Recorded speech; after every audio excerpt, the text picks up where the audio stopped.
दोस्तों, जरा सोचिए, आपके पास सब कुछ है, पैसा, घर, गाड़ी, परिवार, लेकिन अगर आपका मन अशांत है, तो क्या आप वाकई खुश रह सकते हैं? नहीं ना।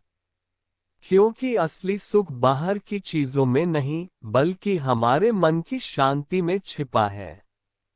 आज की इस वीडियो में मैं आपको सुनाने वाला हूं एक ऐसी गहरी शिक्षा और कहानी जो आपके जीवन का नजरिया बदल देगी। और साथ ही बताऊंगा मन को संत और शांत रखने के 8 शक्तिशाली तरीके, जिन्हें अपनाकर आप अपने जीवन में सुकून, संतुलन और खुशी ला सकते हैं। तो वीडियो को अंत तक जरूर देखें, क्योंकि यह ज्ञान आपकी जिंदगी को नए स्तर तक ले जाएगा। भूमिका। हम सब चाहते हैं कि हमारा जीवन सुखी हो, लेकिन अक्सर हमें लगता है कि सुख का मतलब है ज्यादा पैसा, बड़ा घर, अच्छी नौकरी, या फिर लोगों से तारीफ। लेकिन सच्चाई यह है कि जब तक हमारा मन संत नहीं रहेगा, तब तक हमें किसी भी चीज से सच्ची खुशी नहीं मिलेगी। ठीक उसी तरह जैसे एक छेद वाला बर्तन, जिसे चाहे जितना पानी से भर दो, वह कभी पूरा नहीं भरता। दोस्तों, मन को शांत रखना कोई एक दिन का काम नहीं है। यह आदत और साधना से आता है। और आज मैं आपके साथ 8 ऐसे तरीके साझा करूंगा जिन्हें अपनाकर आप भी अपने मन को संतुलित रख सकते हैं। छोटी कहानी से शुरुआत। बहुत समय पहले एक युवक अपने जीवन से बहुत दुखी था। उसे लगता था कि उसके पास सब कुछ है, लेकिन फिर भी उसके अंदर बेचैनी और अशांति है। वह एक दिन एक संत के पास पहुंचा और बोला, गुरुदेव, मेरे पास सब कुछ है, लेकिन मेरा मन कभी भी शांत नहीं रहता। कृपया मुझे कोई ऐसा मार्ग बताएं जिससे मैं मन को शांत रख सकूं।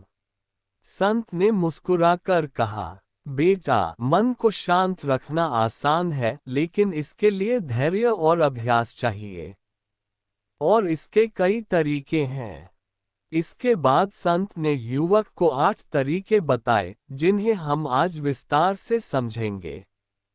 मन को शांत रखने के 8 तरीके। नंबर 1, स्वीकार करने की कला। हमारी सबसे बड़ी समस्या यह है कि हम हर चीज को अपने अनुसार चाहते हैं। लेकिन जब चीजें हमारी इच्छा के अनुसार नहीं होती तो हम दुखी हो जाते हैं।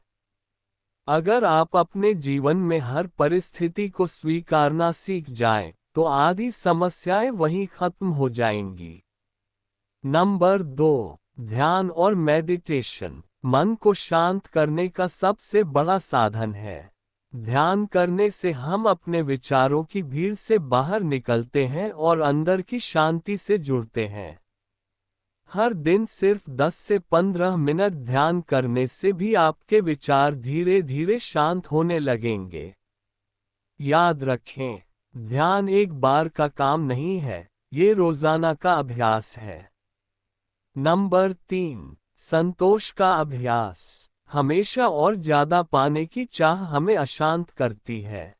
जब तक हम जितना है उतने में संतुष्ट रहना नहीं सीखते, तब तक मन कभी स्थिर नहीं होता। जैसे एक गरीब को एक रोटी भी सुख देती है, लेकिन अमीर को 56 भोग भी बेचैन कर देते हैं। इसलिए कम में ज्यादा देखने की आदत डालें। नंबर 4, क्रोध पर नियंत्रण। क्रोध मन की शांति का सबसे बड़ा दुश्मन है। जब हम गुस्से में होते हैं तो मन तुरंत उथल पुथल में चला जाता है। क्रोध आने पर गहरी सांस लें, 10 तक गिनती करें और खुद को शांत करें।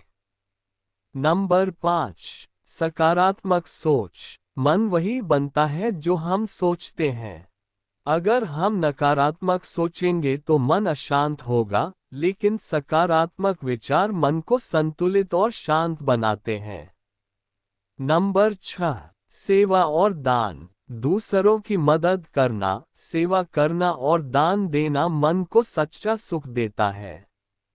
जब हम केवल अपने लिए जीते हैं तो बेचैनी बढ़ती है।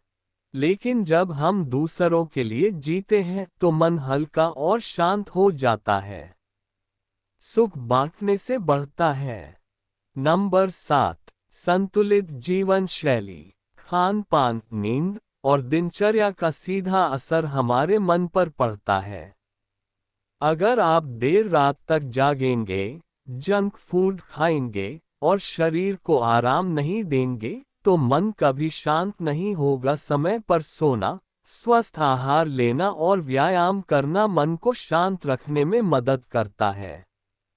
नंबर 8, वर्तमान में जीना। अतीत की चिंता और भविष्य की फिक्र हमें सबसे ज्यादा अशांत करती है। लेकिन जब हम वर्तमान क्षण में जीना सीखते हैं तो मन स्वतः ही शांत हो जाता है। निष्कर्ष और सीख। दोस्तों, मन को शांत और शांत रखना किसी जादू से नहीं होता। ये रोजमर्रा की आदतों से आता है। यदि आप इन 8 तरीकों को अपने जीवन में अपनाते हैं। नंबर 1, स्वीकार करना। नंबर 2, ध्यान। नंबर 3, संतोष। नंबर 4, क्रोध पर नियंत्रण। नंबर 5, सकारात्मक सोच। नंबर 6, सेवा और दान। नंबर 7, संतुलित जीवन शैली। नंबर 8, वर्तमान में जीना। तो निश्चित ही आपका मन संतुलित होगा और जीवन में सच्चा सुख मिलेगा।